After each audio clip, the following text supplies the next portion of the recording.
Hi Malayalees, എല്ലാവർക്കും സുഖമല്ലേ? So ഇന്നത്തേത് ഇവിടുത്തെ ബസ് സ്റ്റോപ്പാണ് കേട്ടോ. അപ്പോൾ ഇവിടുത്തെ ബസ് സ്റ്റോപ്പ് എന്ന് പറയുമ്പോൾ ഇതേപോലെ ഇരിക്കാൻ ചിലപ്പോൾ സ്ഥലം ഉണ്ടാവും, ചിലപ്പോൾ അങ്ങനെ കാര്യമായിട്ടൊന്നും ഉണ്ടാവില്ല. വെറുതെ ബസ് കാത്തു നിൽക്കാൻ ഒരു ബോർഡ് മാത്രമേ ഉണ്ടാവുള്ളൂ, ഇതൊന്നും ഉണ്ടാവില്ല. അപ്പോൾ ഇതേപോലെ ചില തണുപ്പ് രാജ്യങ്ങളിലൊക്കെ നമ്മൾ വീഡിയോസിൽ കണ്ടിട്ടുണ്ട്.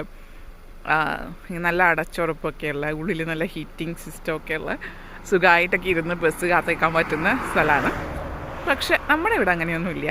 ഇവിടെ ഇവർ വളരെ ശൈത്യത്തെ അതിജീവിച്ച് മുന്നോട്ടേക്ക് പോകുന്ന വളരെ സ്ട്രോങ് ആയിട്ടുള്ള ആളുകളാണ് എന്നാണ് ഇവർ സ്വയം പറയുന്നത്. അതുകൊണ്ട് തന്നെ ഈ തണുപ്പൊന്നും ഞങ്ങൾക്കൊന്നുമല്ല എന്ന് വിചാരിച്ചിട്ട് -40ലും ഈ കൊടും തണുപ്പത്ത് നിന്ന് ഇവിടെ നിന്നാണ് ഇവർ ബസ് കയറുന്നത്. അപ്പോൾ ഇവിടുത്തെ രീതി അനുസരിച്ച് തണുപ്പിനനുസരിച്ചിട്ട് അവർ മുന്നോട്ടേക്ക് പോകും. അപ്പോൾ അതാണ് ഇന്നത്തെ video. Thank you for watching.